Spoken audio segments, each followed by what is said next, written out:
Welcome back to this week's episode of Coaches and Coffee. Good morning, Wizard and Professor. Good morning. Good morning. Your voice is all messed up this morning. Did you just get up? Oh, I have been up. You saw the text message at 5:15. He's been fighting a fire all night long with no mask. Sorry, just a little gravelly this morning. Yeah. That's all right. We're going to sound sexy as hell this morning. We're all ready. Hey, well, as long as you guys are ready, we're going to get this thing started. So we're going to throw it to you, Wizard, for your... No. I always get to do corrections and stuff in the morning first. We're not jumping at the Wizard. He's all gung-ho. Let's just hold him off for one more second. So that it's going to be incredible when he finally delivers. I had a correction on our GOAT debate. Okay. For the last week, with the biggest draft bust of all time. Yep. So one of my buddies sent me his top 198 list. And it was that's a little excessive. Well, it was pretty simple. Every single person picked before Brady. Oh, Jesus. Give me a freaking break. Yeah, that's a joke. Yeah. That's a joke. And before I throw it back to the Wizard, just so everybody knows on this podcast, this is live and unfiltered. There's no retakes.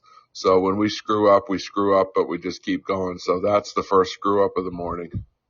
It's just because we've got a Dolphins fan, which will lead us into the, our end debate here, and a Steelers fan. I've got a little respect for the Steelers. They were a program that, actually turned out some pretty good teams. Miami's got one season, and you weren't even alive in 1972. I just don't get it. But go ahead. Yeah. All right, Wizard, take it away. Well, just so you know, this is before your date of birth, so here we go. At least I assume. But, it doesn't take much for a crow to shit you out on the rocks and the sun to hatch you. So he's going to spend the next 20 minutes thinking about that. We're not going to get anything out of it. I thought I would do something historical, and if this is something that I remember, and I didn't remember the date, but actually on this date in history, Skylab fell from the sky and went all over some country. I don't know. It might have been Australia. But I can remember thinking as a child that, boy, I hope Skylab doesn't fall on me. But Skylab fell from the sky on this date in history. Wow. Everything always lands in Australia, too. Yeah. Gravitational pull. I don't know. I believe it did. I think you're right. I remember the same thing. I remember going outside after that happened, and you'd look up about every week going, oh, God, I hope that doesn't happen. Yep. Max is like, what's Skylab? It was before my time. I shouldn't know these things. And it's my turn, right? Yeah. I do the corrections in the morning, and that was mostly just to harass you guys about how great Tom Brady was. But we get some feedback, and you and I keep saying we wish that they would do it on our posts because it's awesome to get feedback that everybody can see. But I get feedback, and one of the really good feedbacks was, okay, you guys have shit on AAU and all this other stuff that we're trying to get our kids to be better. What can we do? What can we really do? And I have this 5-minute video that I send everybody who asks me that question, and it's just a 5-minute dribbling video. I'm not going to plug it, even though the guy that does it on YouTube would really probably appreciate it. But he's a young dude, and for 5 minutes, he asks you to dribble. Any kid that's done that for 5 minutes every single day, talking about no commitment at all, right? 5 minutes. Yeah. I mean, we bullshitted for 10 minutes before we even started this thing this morning. I could have done the dribbling twice. Go do that, and then you will improve your game to the point where you can make varsity. That's it. Right. With both hands now, not just one hand. Yeah, no, the video is amazing, and it's really good, and it's really easy, and all you have to do is just do it over and over and over again. Maybe next week we'll actually plug that video for the guy that does it. Oh, that's a good idea. Maybe you can demonstrate for 5 minutes dribbling. I can definitely do that on this. Yeah. Yeah, nobody will see it. It'll be perfect. Wait, I'm going to do a couple minutes. Ready? There you go. Yeah. Well, unfortunately, with that, top 198 crap, Tom Brady is Tom Brady, and you won't hear me say too much bad stuff about him, so I won't, even though he's a cheater. In Anyways, a draft, I would still take Patrick Mahomes ahead of him, but yeah, I'd still take Dan Marino, but who am I counting, I don't know about that. Well, we don't always agree.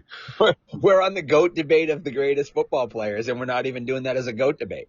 That's one debate we're not ever going to have because you guys are going to look like fools. But do you have the whole thing here is your monologue. Do you have a monologue for us, or are you just going to rail on Tom Brady? No, I mean, I had a couple different things. I like the You get one. Well, I know I had to pick one, and I'm just going to talk about the World Cup again. And it's funny seeing the responses of people and how the United States failed. First off, we're not a soccer country. We struggled to compete with the European and South American countries, and yet all you saw after the game was how the team choked. And I think it goes back to one of our episodes about how hard it is to win a championship. Well, it's really hard when it's not your sport as a country. And I think the nation would have been happy the fact that we won one knockout game, and we won the most games in any World Cup for the United States. But again, success is only measured on winning it all, and we're just not realistic when it comes to that. So that's it. That's all I got. That's fair too. Well, I'm sure some of our listeners would come on and tell us how easy it is to win championships because they won, many of them or whatever. But we won't go down that rabbit hole yet this morning. So, all right. So this episode, we mentioned it last week. We're going to talk about some unwritten rules that we feel as coaches should be mentioned, and we're not going to all agree on this, which should make this fun. So, Professor, do you want to go through the list? Do you want to start with number one? Well, I think we've talked about this pretty much since we started this podcast, and we kind of touch on some of them.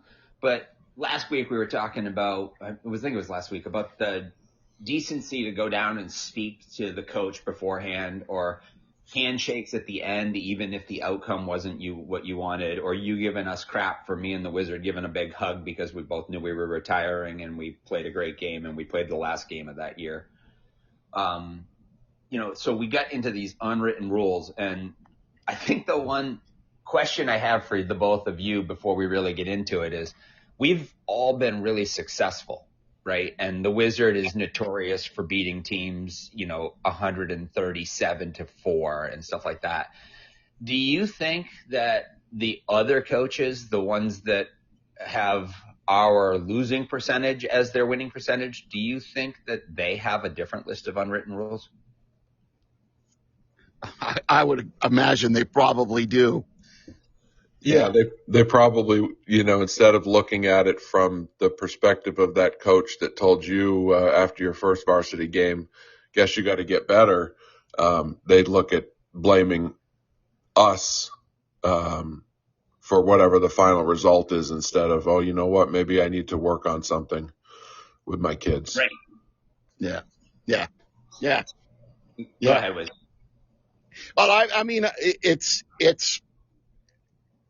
agonizing to try and think about what some of these people think, because the foolishness that they do in the end of games. You're down by 30 or 40 and you're calling timeouts with under a minute left, and it's not to substitute players in or anything of that nature. It's to actually run plays and things like that. How about you learn to just hang on to the ball, get the ball up the floor, things like that, instead of calling timeouts like that. And that's just one of the things that is irritated the shit out of me.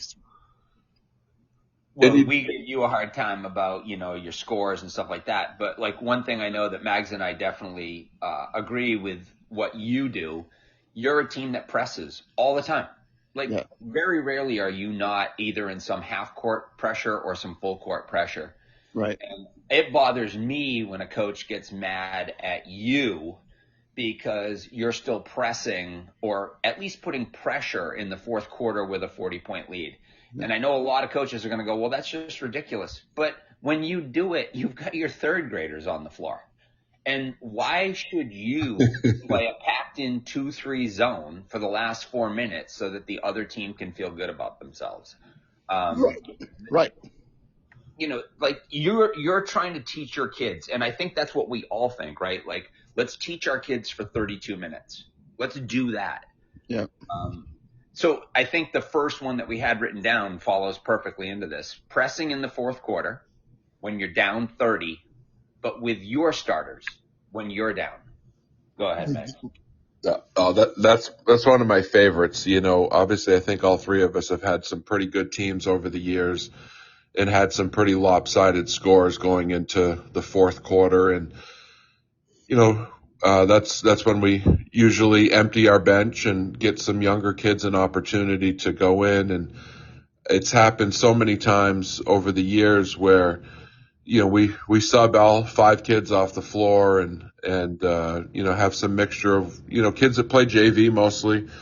And next thing you know, the starters for the other team are back at the scorer's table, and they sub in and come out in a full court press. And I wouldn't have an issue with it if they had pressed the whole game. And or that any was part of the game. Any part of the game. Now all of a sudden down 30, we're gonna full court press your second team. So what? You can lose by 20 instead of 30 something. And there was one coach I remember the first time that it happened at the end of the line. I said something to the effect of, "Don't ever do that again. Like the next time I won't be nice." And sure enough, that coach thought she could test. And the second time I put my starters back in the fourth quarter and we full court pressed her because we had been pressing, but we were nice enough and took it off. And I think they got the message when the playoff game was like 65-10 or something like that. So that's just horrible. Hey, just being honest, No, I'm just thinking, why would a person push the envelope again?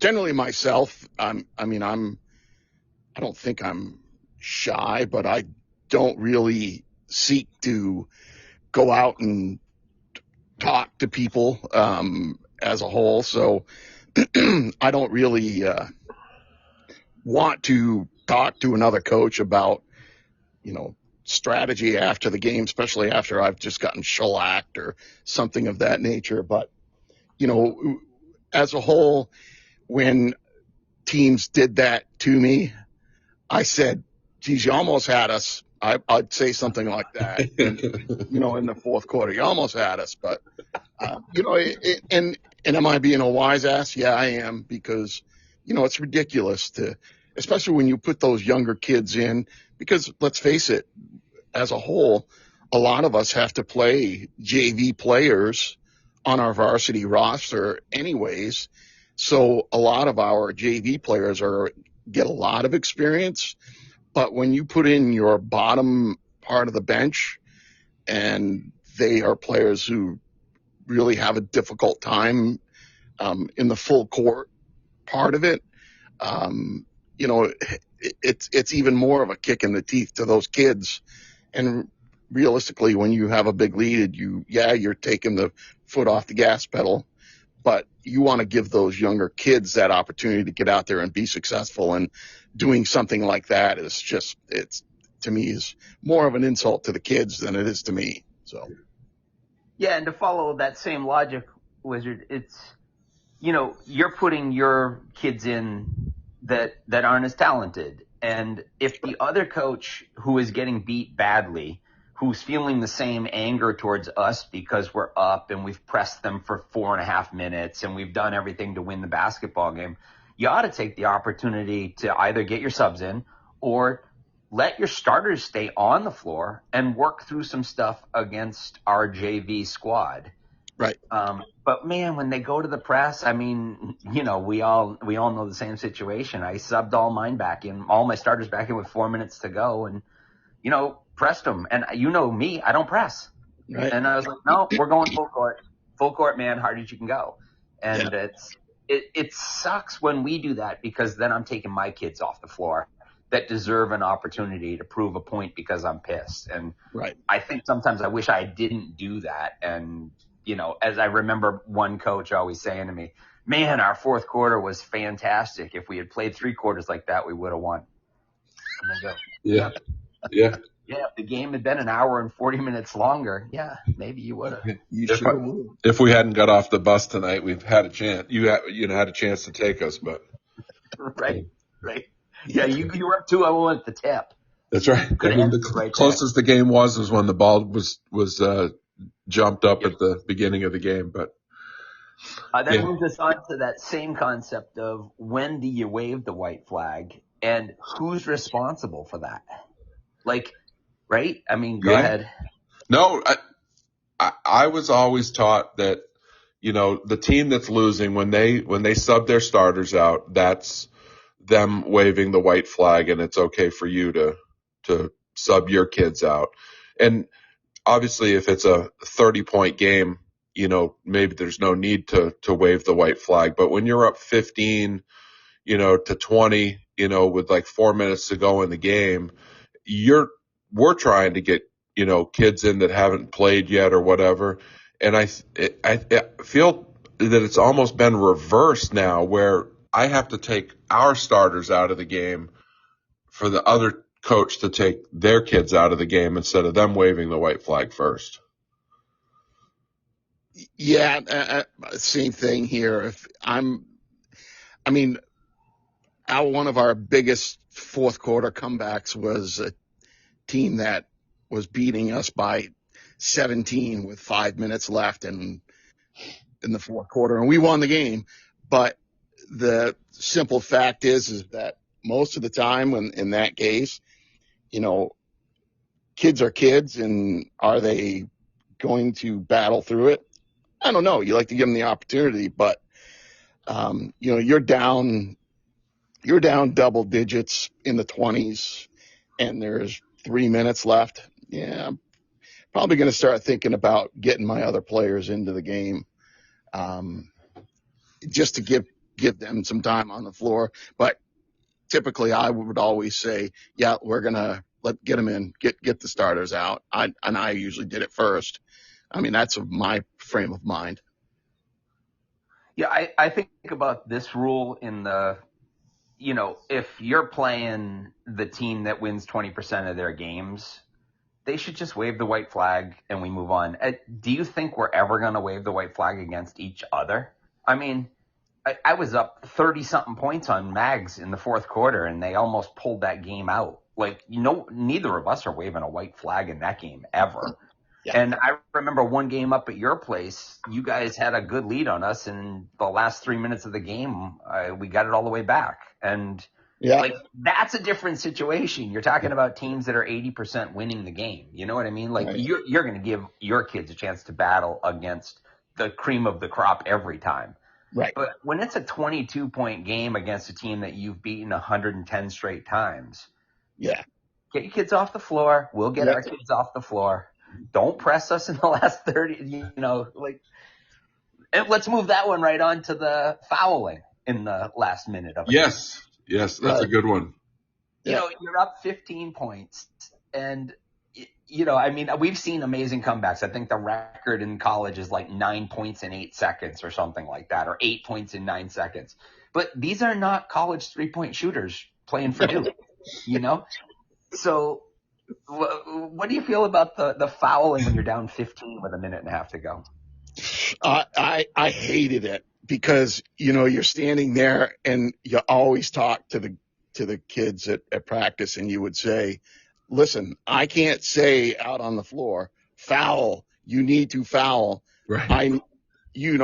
So the code word is got to have the ball. And they still a lot of the times wouldn't get it, in the heat of the moment.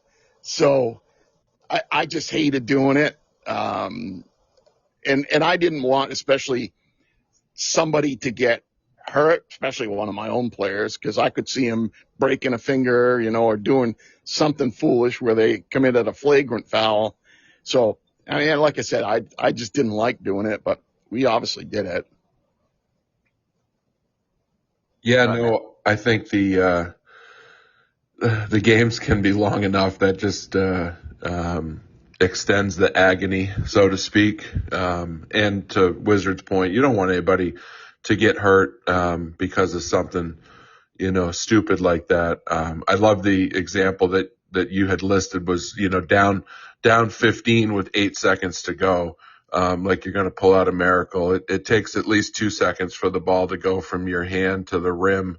So you do the math. You're not scoring 15 points in 8 seconds, anyways. And the other one is like when, now it's different. So when you guys were coaching, you still had the 1-and-1. And that sometimes made sense if it was like an 8-point game with 5 minutes to go, 4 minutes to go, and you with want 2 minutes to go. 2 minutes. Yeah, Right. you're putting kids on the line that you don't think can make a free throw. Well, now we shoot 2, so even the worst free throw shooters usually make 1 out of 2. So it's even harder now to make a comeback. Yeah. That brings us to our this one I think is going to get a debate here. The winning team shooting in the last few seconds of a game. So you're up 22. You got 9 seconds to go, and you've got the ball. Do you shoot that ball? I mean, I'm up that big and I've got my younger kids out on the floor. I want them to play and I want them to have success, but 9 seconds left. If we get the, ball in and we're going the other direction and we got 90 feet to go to the other basket, That's then, up and down your we're going court to, twice. yeah, right. Or 38 feet, 38 feet. Only the D2 teams have 90 feet. Yeah. Right. Yeah.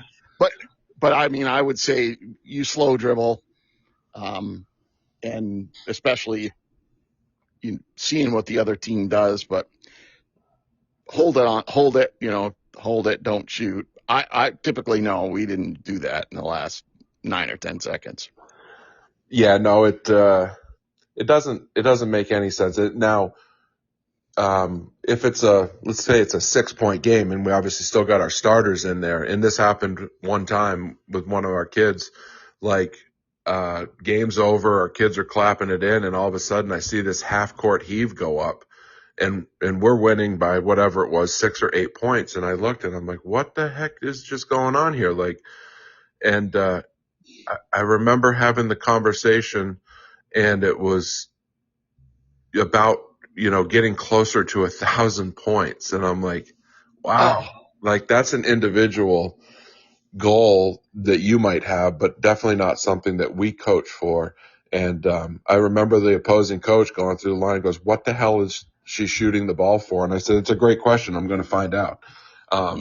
But and just in reverse, it's when you're dribbling out the clock and you're just waiting for and I love it when the team comes up and double teams you and slapping at the ball and they steal it and they go down and they try to score or whatever with 4 seconds left. Those are the teams that you don't want to tell your kids to stop shooting. You want them to keep scoring if they're going to play like that. Absolutely. That brings me to an AAU moment when we were up by 20 and same exact thing. And my girl's dribbling the ball up and they all of a sudden run up in a press and I scream at her, just give them the ball. And she bounce passes the ball to the kids so they can go in and take a layup. And the final score was 19 instead of 21. And you just go, nice job. Really nice job, coach. With that in mind, the game's 32 minutes long. I wish we just wouldn't even look at it. I mean, I've had a kid shoot that last second shot and I just went, what are you doing? You're just showing up the other team. Yeah. But if we just played to the buzzer, like we played at 38 seconds or at a minute and 12. Just play it to the buzzer.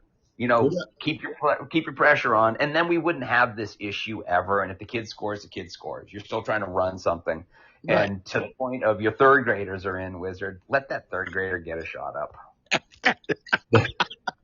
Right. So, I mean, I have a problem with it when the other team's conceded, right? Like they're all standing there with their hands next to their hips. Yes. Like they probably played defense the whole game. And then they, and your kid jacks up a shot so that they can get to 926 with one game left, Yeah. Well, definitely. I think the other team dictates to the end of the game. If they're still out trying to trap or whatever, and even if you got younger kids in, okay, you want them to handle that pressure, and if you get a shot, you get a shot. But if they're standing back in a zone, like you said, Professor, with their hands down, like it's disrespectful to take a shot at that point. Yeah. So Absolutely. So that I know what's on our lists here. Believe it or not, guys, we actually have a list this time because otherwise the three of us, at least the Wizard and I at our advanced age, would never be able to remember the list. But nope. I mean, he added one at the beginning without, the timeouts. That wasn't even on our list. The timeouts in the last minute of the game, down 30, drawing up plays. You're right. But this is an unwritten rule that I think we all have a problem with. So I think this is one we're not going to agree with, and I don't know if it's necessarily on our list, but the 100-point. Yeah, didn't make our list. But I want to talk about that one because that's become an unwritten rule that I think is ridiculous. Yeah, absolutely. I think it's ridiculous. Like, this 96 points is fine, but 104 isn't? Yeah. Like, 99? 99 points is fine. But here's the worst part about that. Now that if you do that, so let's not call it an unwritten rule. Let's call it essentially a written rule. Because if you score 100, you usually end up in Vermont with the VPA or in New Hampshire with the NHIAA getting a hold of you. Yeah. Right. Yeah. It doesn't, what doesn't make sense is, like, it's the flow of the game. If it's, I don't know, and this really doesn't happen on the girls' side. It's more the boys' side. But, you play games, and we'll use the Wizards gym as an example. You're going to get more possessions in that game just because of the size of the floor. And, I can remember some of our boys' teams, having 80, going into the fourth quarter. But it was like 80 to 62 or whatever. It wasn't, and yeah, I mean, that number, I don't understand it. I can't remember how many times my senior year our team scored 100. I want to say it was 4 times out of the 20 games.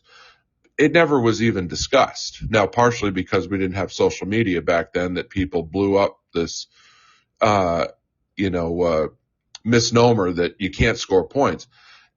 I've never had a team. Well, we probably all had teams that could score 100 points against teams that, weren't as competitive, but we didn't do it that way. No. But if we did, and we did it the right way with our subs in there, like, I love it when you're up 50 or whatever, and then you start in the fourth quarter, you don't tell your subs not to score, not to shoot, No. like not to. The other one that we got in here, and we'll just throw it into this one, is running the floor. Like, that's something all of our teams do. It's not, I've always said to our girls, it's not our job to make them get back and play defense. If we're a running team at the first minute of the game, we're a running team the last minute of the game, no matter who's on the floor. So right, and that's the whole thing where so if you're playing a full court press and you're up big in the second half, your starters are out of the game, and you put your second string, third string, whatever, and if you're lucky enough to have a third string, into the game, you don't tell those kids, no, I don't want you to try and score, because that's what they're out on the floor. They're playing the game. So, but you pull off the press, you pull it back to half court. So if you play on a matchup man, you play it half court way. And, if to me it's more insulting to the other team and more of an insult if you're standing this garbage of, putting one foot in the paint and that's how you play defense. You can't lead the paint. And, so if the players are out there and they get a steal, I want them going to the rim. I want them to try and get better every time they play the game. So, run the floor, get out and be active on defense and get at the rim. Yeah, I remember, especially against Mags playing summer ball, and because parents are insane, we would take the score off the clock, or we would always set it to tied with a minute to go so that we could play 4 overtimes if we wanted to. Yeah. Or scrimmages, whatever. Scrimmages, yeah. Yeah, people would get furious, and they're like, but we're up by 9, we're up by 9. You know what?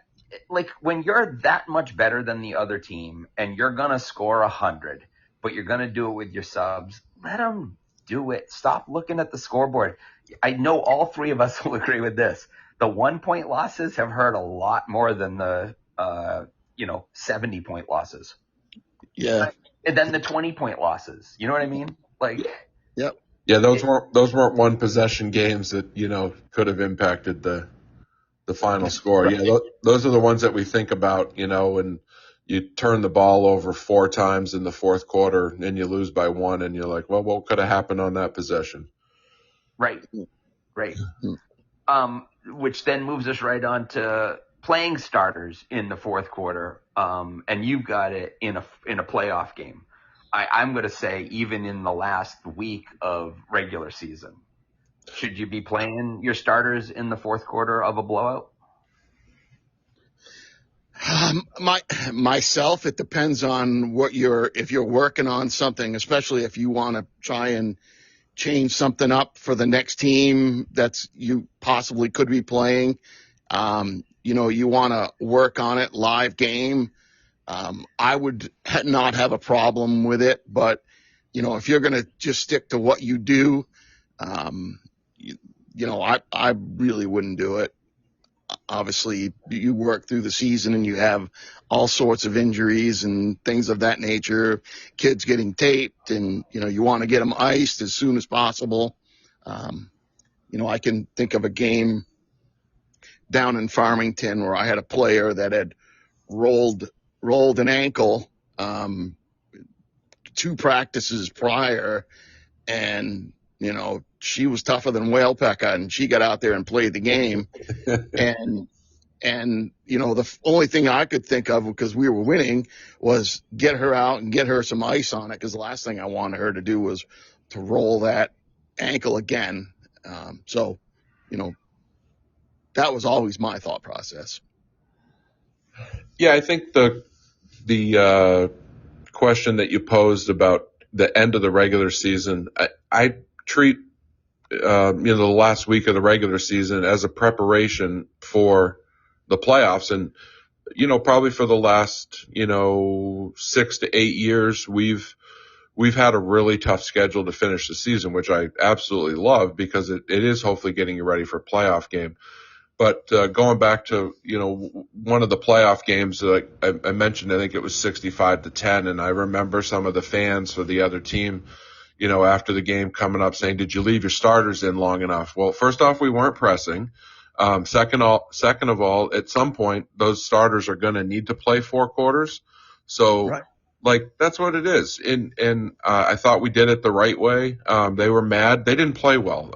When you score 10 points in a game, you're probably not going to win anyways. So, be mad that we had our starters out there. But to Wizards' point, if we're working on things and trying to get ready for whether it's the next opponent, so be it. Right. Deal with it. Yeah. That last week in those first round, second round playoff games, like you've got parents that are pissed at you because they've played their season. They've gone 4-14. You've played and you've gone 18-0. Your starters have played an average of 12 minutes a game because you're subbing so much because you're up by 90 most of the time. You've got to play your starters 30 minutes a game when it's getting down to the end, because we talked about, is winning easy? Yeah, it is. Is it easy in the playoffs? No. And part of that reason is because all of our starters have played 16, 20 minutes a game. And now we're going to have to play against each other for 31 minutes. Shut up. It's Right. playoff time. Sorry, you suck. Get better. Yep. By the way, we've gone forever on this, so we should wrap this up with the you guys had a good one. I'm trying to find that list. Oh, yeah. Scouting preseason games, especially with video. Oh, Better To me, if you're going scouting anywhere and you're videotaping, the teams that you're going and videotaping should be able to take you out and curb stomp you. Because to me, you pull a camera out in another gym just while you're watching because you're scouting, that nope, doesn't do it for me. I mean, and again, here I've driven from one end of the state to the other to watch a game twice, and I wouldn't even think of pulling a video camera out because I wouldn't want to be flogged and hung from the post. curb stomped. Yeah, or curb stomped. Yeah. There's a couple things I'm going to say on this one. First off, like if you're at like a jamboree, okay, like you're probably watching another team that you might play. Like I think we would all do that. I don't think we're pulling our notebooks out, taking notes on the other team. Professor, you're going to remember this one of, a team that you played in summer league or that you played in the regular season would come early to watch our game and sit there with their notes with their notebook and take notes on our summer game in preparation for a regular season game, that was going to happen, 5 months down the road or whatever. Now I remember. Yeah. I just think that, alumni games. I can remember, one of our boys' alumni games. It was one of the years that exchange student had come over, and obviously nobody had heard of this exchange student or whatever, and he was a really decent player. And people were coming to watch our alumni game to get their eyes on this kid, and it's like, what are we doing? Like that should really be Give me a break. Alumni, parents, just relax. And you want to scout. Now it's so much easier. You said, Wizard, you drove from literally one end of the state to the other. Don't have to do that anymore. Like, you just turn on your TV. Right. Or a coach, everybody's, even us now, like we're using the cameras in the gym, so you can send a video to another coach, but yeah, one of my favorites, and this is even not about preseason, and I don't think we put it in here, but when officials are coaches, and Professor, this would be you, and I know you didn't ever officiate any of my games, but you're officiating my game and you're coaching another team that we're going to play, and you're coaching, you're officiating the game after us, so the boys' game. And you come early to scout us, which I guess is whatever. You can do that.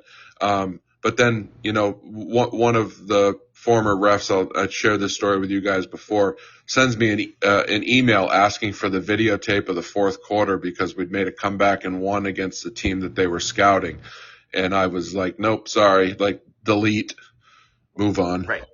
You made money on the game and you got to scout me and you might have done it with a video camera. It's wonderful. I think about this one, like the three of us have played each other in jamborees and we pretty much, when one of you guys calls the play, I know exactly what it is, right? And I get a lot of crap from parents. Why are you guys playing them in the regular, in a preseason game, or why are you playing it? Well, because we just want to be able to compete against each other.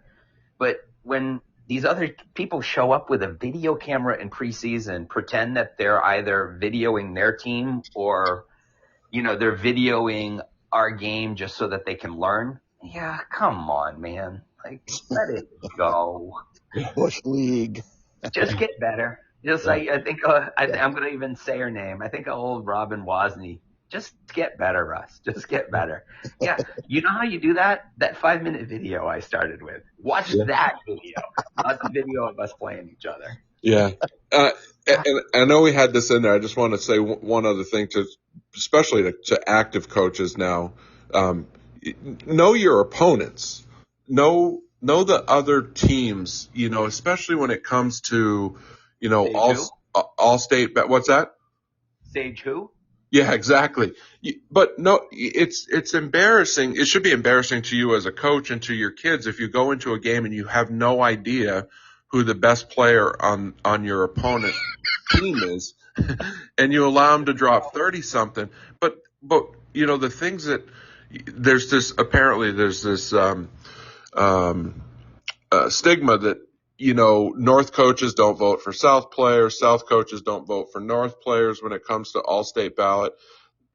Damn it, these are kids. Like, if they earned the opportunity to get to be on an all-state team, like, don't have that mentality of like, oh, I can't vote for that kid because they're on the North, or I can't vote for that kid because they're on a South team and I only vote for North players.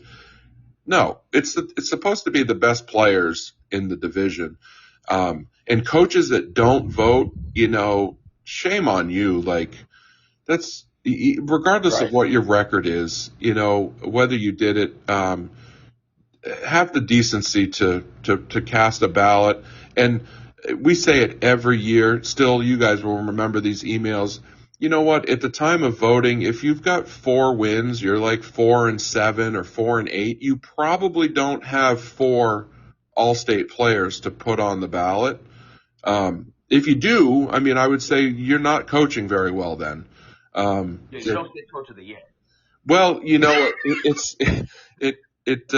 it's amazing that you see, teams that, and I'm not picking on any specific school, they have 2 or 3 wins at the end of January when our ballots are due, and the ballot comes out and they got 3 all-state players. I'm like, how the hell do you only have 2 or 3 wins then? And some of the shit that they write, for accolades for these players, and you're just like, my God, you're here. You are 10-3 when you put your ballot in, and you're myself struggling to have 3 players. Never mind 4. Yeah. Some of the teams, 4 and 5 players, and you're like, who? The person should be fired immediately if they have that many all-state players. Yeah. I mean, that was always my thought, because, you have players that aren't even averaging, 10 points or even double digits in rebounds. And you don't even know these kids because of the fact that they're just not good. And, you're got to put a vote in for them. I don't know. Yeah, this all comes down to, we've talked about it. I know how many wins I have because the newspapers keep track of it, but I don't talk about it. Neither do any of you guys. And it is not about our wins. It's not about how much we can get done. It's not about how much we should promote our kids that don't really deserve it. It's about recognizing the kids that actually deserve it. And if you don't pay enough attention to know who the best player is on your team, Wizard, or on your team, Mags, then you don't even deserve to be coaching. Like, This is about the kids. Yeah. And I hate all-star stuff. I hate it because it's important for these kids to be recognized, but it becomes this, this politic thing, and that's not what it should be. I know that the kid from Hinsdale was a damn good basketball player. You got to vote for her. I know that the kid for Sunapee was a damn good. We might not like her, but we're going to vote for her. Yeah. So, right. And I'm picking 2 teams that are always good from the South, not specific kids. But let's do what's right for the kids. It always comes down to the kids. Yeah.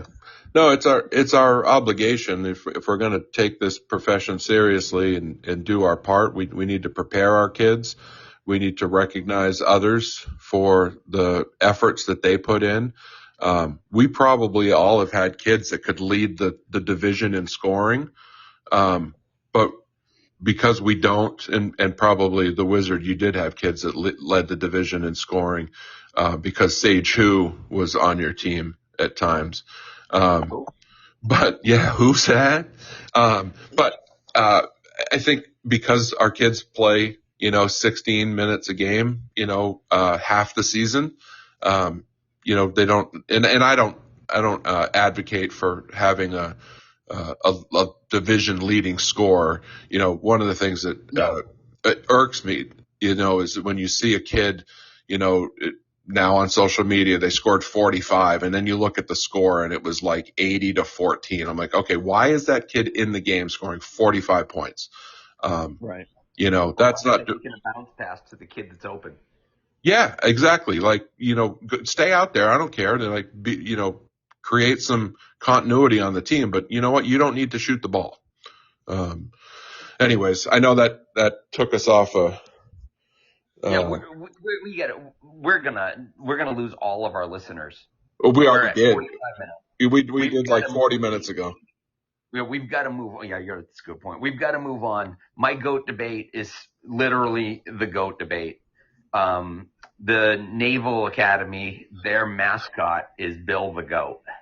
And thinking in my mind that might be the greatest GOAT of all time. So our GOAT debate today is the greatest mascot of all time. Whether or not we think it's Bill the Goat, it's hard to say, but we're gonna rip through this. We're gonna do a quick greatest, and if you have one, worst mascot of all time. And in order to go in the right order where I usually end, I'm gonna let Mag start. All right. Well, there was a couple of good ones out there that, and don't worry, I didn't pick the gorilla from the Phoenix Suns, even though that would have been a good pick. I'm going with the best as Benny the Bull from the Bulls. I remember, watching games in the 90s and the Jordan era, and his acrobatic, stunts or whatever. I think it's a pretty cool name. Benny the Bull is my favorite, and, or best all time, I guess the one I would draft if I was drafting mascots. And the worst one, is the Stanford Cardinal, the tree. Like, what is that? But still a great school. They put out, exceptional, student athletes and go on to do great things other than sports, but the tree is their mascot. So that's my worst. They're actually just a color. The cardinal isn't a bird. It's not right. Yes. a pope to be. It's a color. Yeah. A pope to be. Red tree. Great. Yep. I'm glad I didn't pick that one, but man, that was high on my list. Go ahead. So myself, I just focused on the negative. I really don't give a shit about friggin' mascots at all. So I went through all the ones that I can't stand. And, there was one that I remember, and don't ask me why I remember this. It actually, and I don't know what school it is. They actually have a mascot that is a geoduck. And yes. Don't know about what that is, Mags. Look it up. Yep. Anyways, can you get more phallic in nature? I don't know, but there is. That's what that school. So they get just a negative kick for that. But so I thought of other mascots and ones that annoy me. The Shockers. What the hell is that? But so then I thought of the Billikens, and I was like, what the hell is a Billiken? Well, a Billiken is basically a very pale blue devil. So knowing that the Blue Devils annoy me, they get the worst mascot on the face of the planet, the Blue Devils. Oh man, and I was giving Mags a hard time about the Dolphins. You swing with the Dolphins, right? Yeah. Like, what do you do as a dolphin? Like, that's the worst thing coming at you as a dolphin. Yeah. Yep. Keep talking.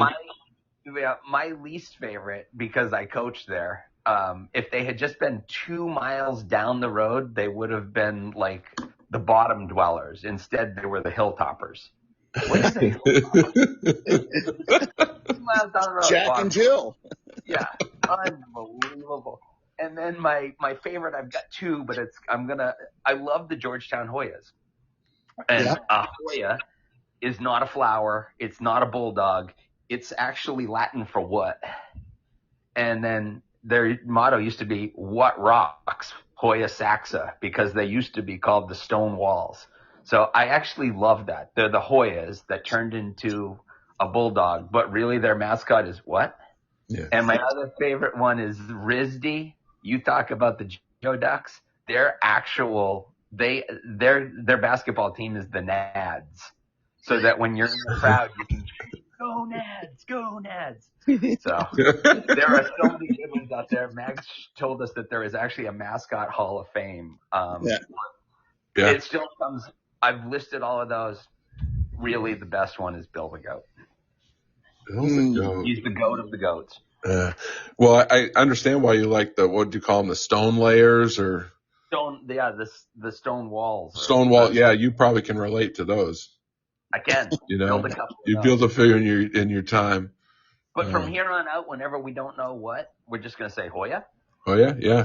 Hoya. Yeah. All right.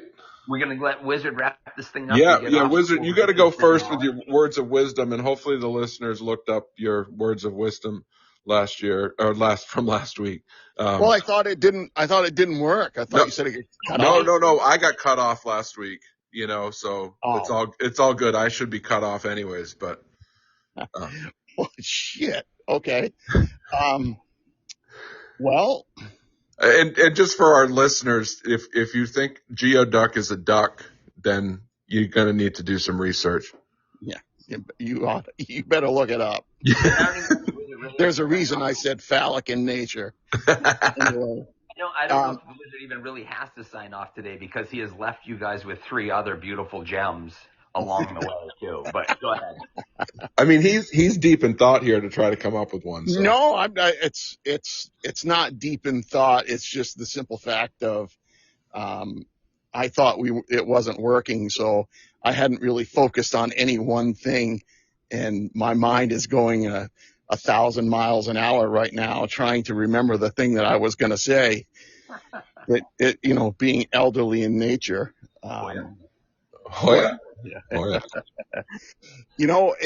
Again, I would say and pose. I had an English teacher when I graduated, who's passed on a while ago, and when he signed my yearbook, the only thing he put in my yearbook was try transcendentalism. And I guess what I would say to people is, it's nice to live where I live because I live where people vacation. I don't take it for granted as much as some, but it's hard to take in all of the things that you see on a day-to-day basis and really appreciate them. So I'm going to pose the thing that my mother always said and some other very wise people. Take the time to stop and smell the roses.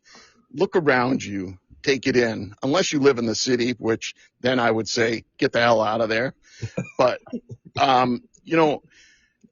try and see nature for what it is. Enjoy the colors of fall, all of those things. And for lack of a better word, just get out and do something, you lazy bastard. I love that the Wizard is as old as he is, and just like because of his seniority, we now have to give him a duologue. We were at a monologue, but now the Wizard's got a duologue. This is fantastic. I mean, our listeners can learn a lot from the Wizard if they just listen. Yeah. If they just listen, Yep, follow the yellow brick road. That's a movie, Mags. Oh, really? Didn't know. Yeah. Didn't know.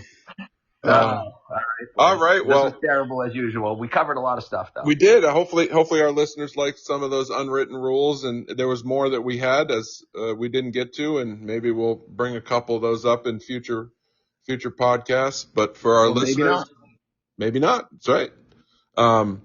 Have them go ahead and leave your comments on the podcast of things that you'd like us to talk about.